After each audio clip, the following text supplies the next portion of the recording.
This video was brought to you by Stormberg, a route planner, MisterGreen, Kempower and Marcus Bil. Yo, what's up? We are now in Chengdu, sitting in Ora Funky Cat 400 Pro. This is the smaller battery with LFP, and it's 5:30 in the morning, and we are in Chengdu, and I'm about to set off to go to Doyankang. So the reason for the trip is that well, there was another Ora Funky Cat that overheated when going up a mountain. So I'm going to test now to see will it overheat, and I will also try to make as many videos as possible with the Ora Funky Cat when I do various trips. So yes, I've done the preparations. I'm going to show you what the plan is. It's quite early in the morning, and it's only 14 degrees Celsius according to the weather forecast. So I chose to charge only 90%, so I will have more available region once I go down the mountain. Funny, this one shows 15% because I believe this one is based on sensor outside, but the other one is based on weather forecast. But okay, the plan is to drive via Fang and then go to Doyankang to test. This is the mountain stress test. This is the test lots and lots of Thai people are waiting for. The reason why Europeans and the Western people are not excited about this is because you guys don't know really what happened, what people have been discussing in the EV community. But okay, going to do the final preparation and then off we go. I start quite early because I want to avoid traffic, because we're going to try to semi-hammer it up the mountain.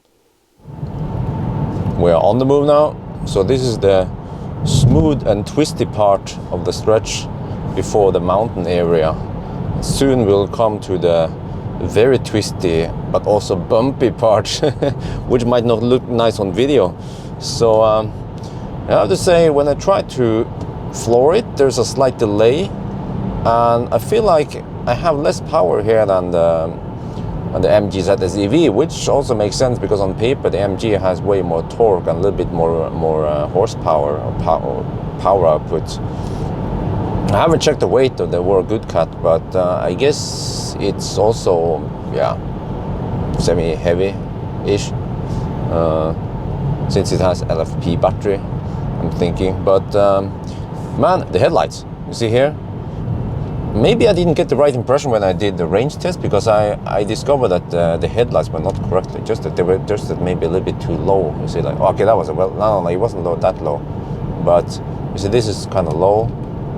There I go further up. This is at the 0 position, which is what I believe is what you should have it at.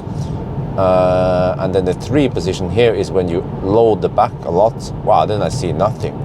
Now just trying to low beam, but now I have the high beam on. And remember that we have tinting on all windows here.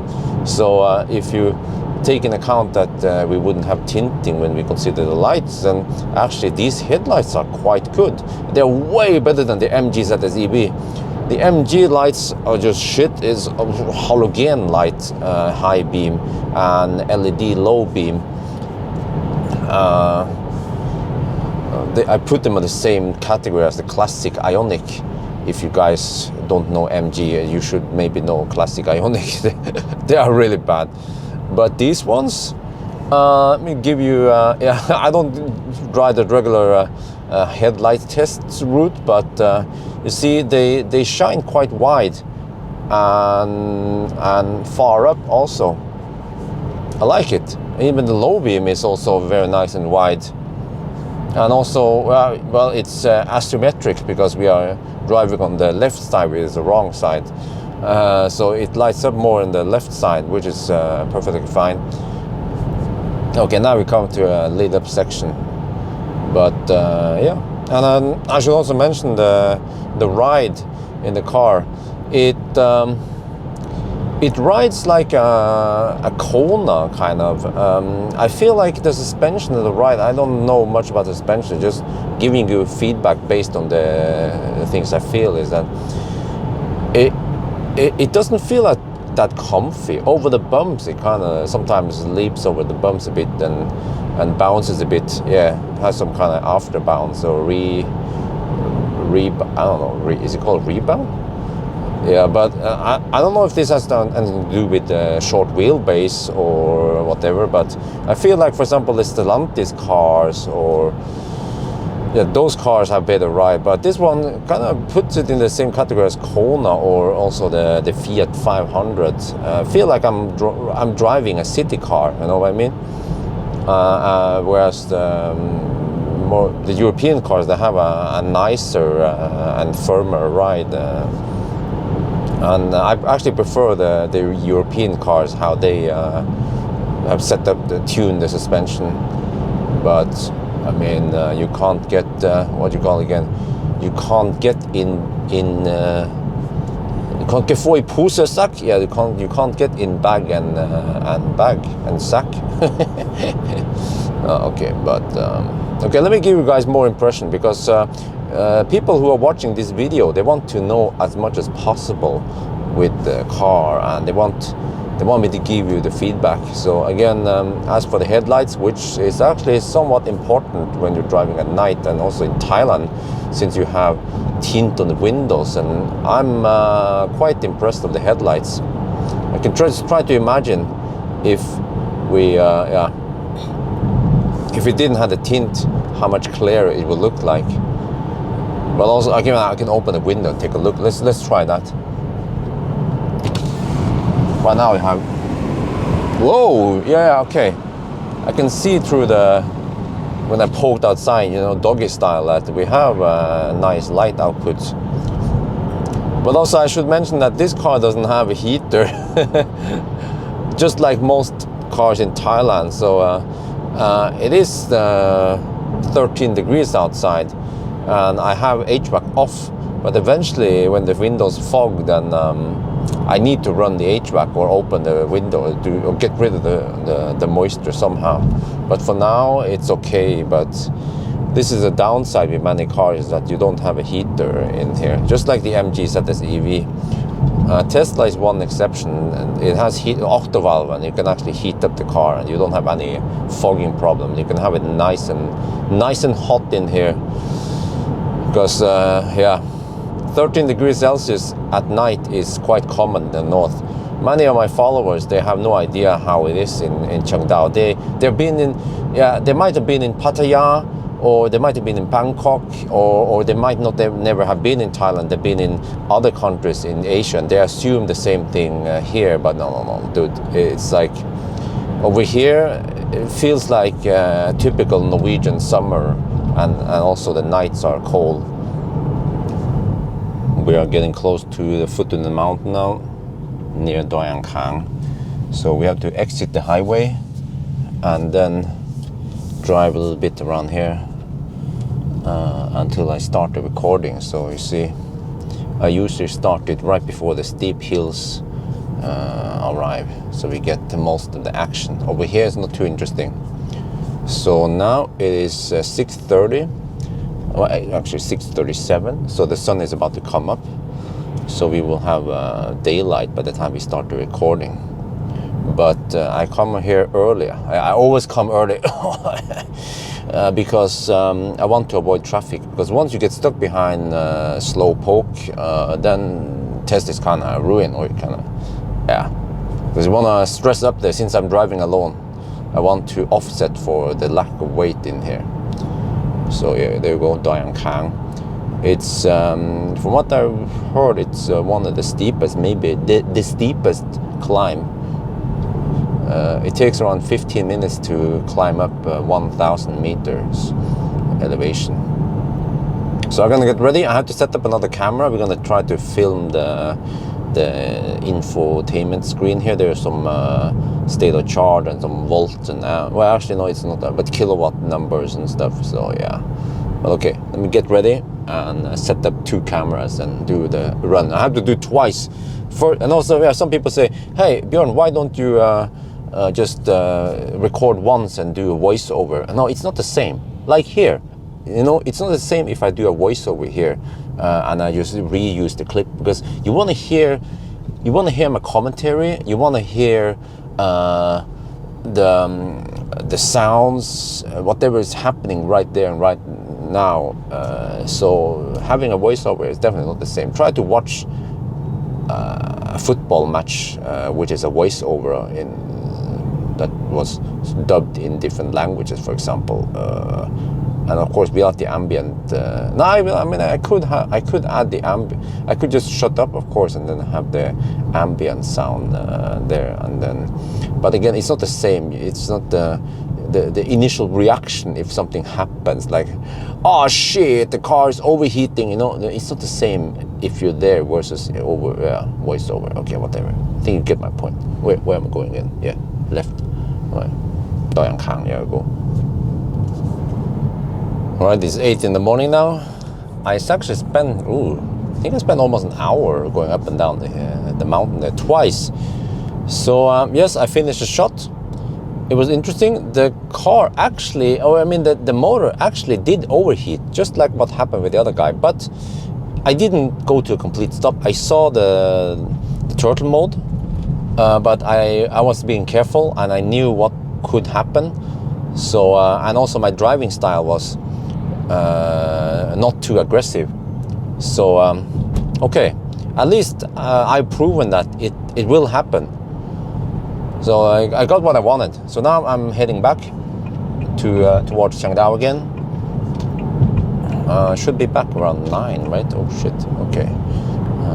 That means I won't be back for Muping. But it means that I'll be back right when the sun is up and I can start charging on solar power again. But I'm down to 44%. Oh, wow. Didn't expect the battery to drop that much. Huh. Okay, but that's fine, I guess. We're back home. The sun is up. What is the time now? Let me check. 9:15 in the morning. So we are producing something. So I'm plugged in with Ora. The car is on. This is actually nice that once you enter the car, you don't have to turn it on or you don't have to turn it off like many EVs actually. Only exceptions are Tesla and NIO. Also, they don't have power button. But okay, so you see, like I explained earlier, we have configured this for 7.4 kilowatt.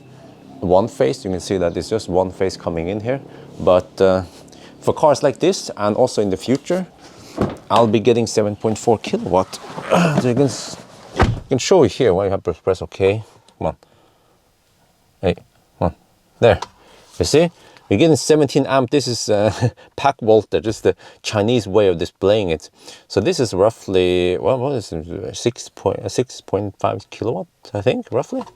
So we came here with 24%. So this morning we left with 90%. So we actually spent around 65%. Ooh, well, okay. We already gained 2%. So let me fire up the solar stuff. I want to take a look. All right, we're producing 2.5 kilowatt right now, and we're actually pulling 7 kilowatt total. Yeah, that sounds about right. Which means that this car is not pulling, it's not pulling 7.4, it's not pulling 32 amp, maybe it's around 30 amp only. But okay, so you see we have to spend 4.5 kilowatt from the grid, but that's fine. So yeah, soon enough, it will be even stronger. So yeah, this is free juice we are harvesting on right now. Oh yeah, it is noon now and we are receiving 4.5 kilowatt from the PV. Yeah, I think we won't see 5 kilowatt nowadays because the angle of the sun is somewhat low and it's winter. You can see that, yeah, you see even at noon there is still some shade here. So if we wait 3 more months in the summer months, then we'll have way stronger sun. But okay, anyway, so yes, let me see, during, where is it? During 3 hours now, we came here at 9, so it's noon now. During 3 hours, we went from 24% to 63, so we added actually 40%. Yeah, okay, so wait. Oh, the lift gate is, yeah, the hatch is not properly closed. Let me close that one. But now we're gonna head for Chiang Mai and return this car and pick up MacGyver again. Dun dun dun dun dun dun dun dun dun dun dun dun dun dun dun dun dun dun. Okay, let's get the ladies. You see, I was up 5 in the morning and I haven't slept that much. I think I slept around 5 hours last night. And yeah, and then I had Moping, which every time you eat kanyo, well, kanyo is sticky rice, then I get sleepy. So now we just let me drive. Yeah, it's a nice pussy cat. So anyway, yeah, it's not too hard. It's actually less complicated than Tesla, because Tesla, everything is different with Tesla. But here you have a conventional steering wheel, conventional gear stick thing, whatever. Yeah. So, and you see, I'm quite impressed of the space here. You see, how tall are you? Not tall. 170? No, 153. 153, okay, like wifey, short Asian. But okay, anyway. But when I was sitting behind myself, I had plenty of space. Just look here. This is way more than Zoe, way more than E28. Very impressive. So yeah, also when it comes to headroom, okay-ish. We're doing a little backseat driving here, backseat review. There's even pocket here for having your shit. The only thing missing here is that we don't have air vents in the rear, so you have to use the front air vent, and then it kind of hits right in the driver also. But okay, now I'm gonna sit back. I have some pillow here also. Just gonna sleep. Try to get some sleep. Maybe 1 hour sleep while May is driving. Sweet dreams. Okay, good night. Where did the ladies go now? Okay, they're somewhere. This is a new area with an airplane. They built a cafe, Black Canyon Cafe in the airplane. This is Airbus A330. But the ladies, they wanted to get something to munch on. I'm still full, so. But that's fine. I want to rest. You see, I'm gonna lay down flat here. So we just put the car in park, and I lock the doors just for safety, and then I'll be sleeping in the back here. Actually, this is comfy. Yeah, this is the beauty of having EV. You can just idle like this without making noise or emissions. I'll see if I can nap for half an hour. Right, we have arrived. I actually napped for about 20 minutes until they opened they knock on the door, because I locked the door. So yes, anyway, we are now at some Tida lash. The ladies, they're going to do some lashes. I'm going to return the pussycat and pick up MacGyver.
We're here at the Ceramic Pro Shop in Chiang Mai, and look at the Tesla Model 3 now.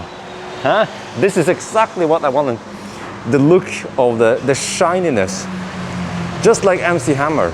Same, MC Hammer. The Tesla Model 3 I had in Norway also had Lumar, actually still has Lumar.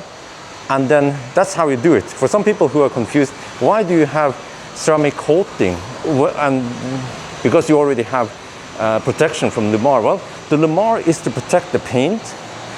It has different properties, but the coating is to make it shiny and water repellent, and you have the hydrophobic effect of it. And actually, the ceramic coating also helps protect the Lumar. So it's like a synergy effect. So yes, look at this. Okay, let me show you in different angle. He looks so nice and shiny now. And when I wash the car, it would be easy to clean it. All the bugs will just repel, and yeah, you just wipe it off. You can just, well, I can high pressure wash it, but I'll probably just have a wet cloth and then just wipe it. And also, the Lumar film itself has this orange peel on it, but now it looks way smoother. So 2 layers, it costs 30,000 baht for the treatment. So what they did was they coated the whole car with Ceramic Pro. It's a well-known brand all over the world. Also, yeah, they did also some stuff with the tires and the rims. So it should also be easy to clean. I feel like the rims have been coated, so the dirt doesn't stick that easy on the rim anymore. And if you look here, well, oh, there, okay. They also did some interior coating. Here. It looks nice and smooth. The steering wheel, however, they also coated the steering wheel, but they asked to remove it. So they used alcohol to remove the coating on the steering wheel. Because I don't like it to be too greasy feeling, but at least the seat now has been treated. So it should stay nice and flexible. Show also the back. See, okay, I have some stuff in the back there. But okay, let me close this one. Look at that. Wow. I'm super happy with the result. So I'm also happy that I can get Lumar and Ceramic. Okay, this one is probably a warranty case, but it might just evaporate by itself. There's supposed to be some vent holes. They tried to poke this one, but we'll see. It should just, if you keep it in the sun, it should just evaporate. We're gonna see. If not, then I guess it's a very common warranty case. But this is not just a problem with Tesla. It also happens with other cars, other premium brands even. I'm not gonna name any brands, but wow, just take a look at this. Okay, awesome. So, all right, oh, let me check something here. Did they do something with the screen?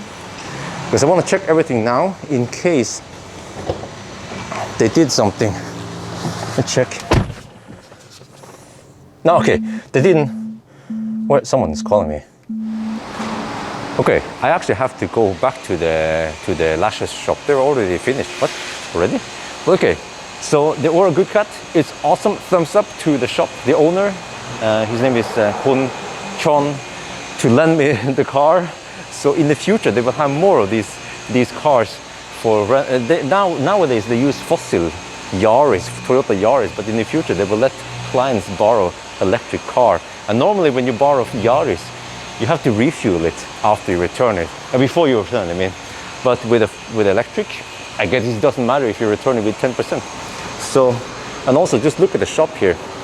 The customers they get is something like this. Porsche Panamera Hybrid. And over here we have a Mercedes. So I often see expensive cars coming here to do the treatment. So of course, the Model 3 MacGyver also deserves the best treatment. Okay, anyway, let's pick up the ladies. We are stuck in Taistau. No, but you see, on the 7th of January, premium connectivity expired. And now we don't have the traffic information anymore. We don't have the satellite map.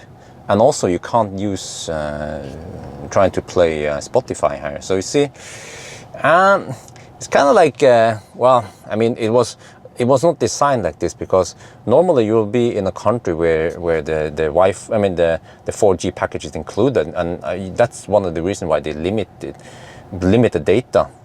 But we are using our own 4G. We are, yeah, you're kind of like out of the standard here. So what I'm probably going to do is that every time I come back to Thailand, I will log into the account on this car and then subscribe to premium connectivity just for the month that we are here, and then we just unsubscribe again, because I actually like the premium connectivity for Spotify and for seeing the map and everything. We are now at the Central Airport, also known as Robinson. This is Kat Luang. It's a lower level. The car is charging. We are ABCing at the AC. I will try to AC charge as much as I can. Try to avoid DC charging. But man, there is so much food here. There is so much food here. Oh, I love it.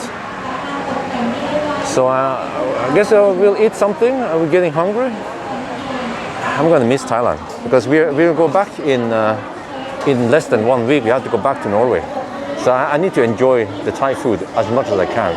You know, you're thinking, but you could just go to a Thai restaurant.